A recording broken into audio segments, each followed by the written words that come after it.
For this week's history video, I'd like to continue the exploration of the most interesting or strange presidential transitions in recent history.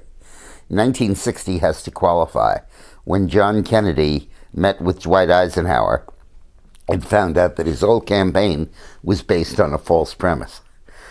Kennedy's campaign was all based on the concept that America was falling behind, that there was a missile gap, that Russia was forging ahead of the United States, and that America had to race to catch up and regird our strength so that we could become competitive with the Russians again. And that narrative was fueled by Sputnik, the satellite the Russians launched in 1957, and then a follow-up one that they launched later in that decade, when the United States was still having rockets that exploded 3 feet off the launching pad at Cape Canaveral.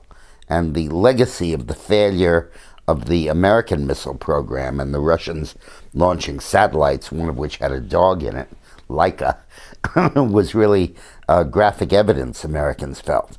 Also, Khrushchev would delight in exploding 50 and 100 megaton bombs, gigantic hydrogen bombs, huge amounts of fallout. Nobody knew much about fallout back then. And these bombs seemed so much larger than the American bombs. Now, Eisenhower had resisted congressional demands for increased defense spending, and the Democrats were pushing hard for more spending on defense and on missiles and on space and all of that.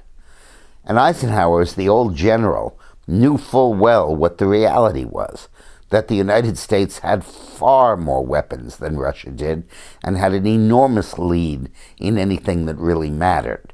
Eisenhower understood that putting a satellite in orbit had relatively little to do with a massive nuclear blow, and that was the United States, largely through its ring of bases around the Soviet Union, could demolish every inch of the Soviet Union.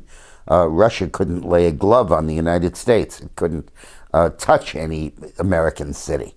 They just didn't have rockets that went that far.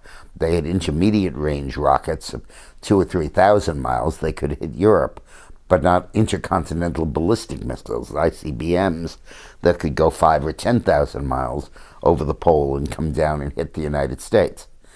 But Eisenhower never made a point of that. He never talked about that in public. He never berated Khrushchev.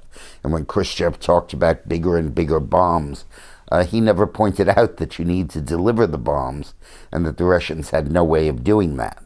And the reason he didn't was that he did not want to undermine Khrushchev in the Kremlin.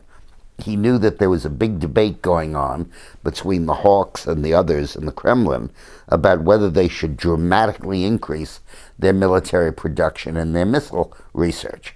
And he wanted Khrushchev, who was opposed to that, to win, because he knew that it would cost, and Khrushchev took that position because he knew that this increased expenditure would bankrupt the Soviet Union and lead to the implosion that ultimately did happen.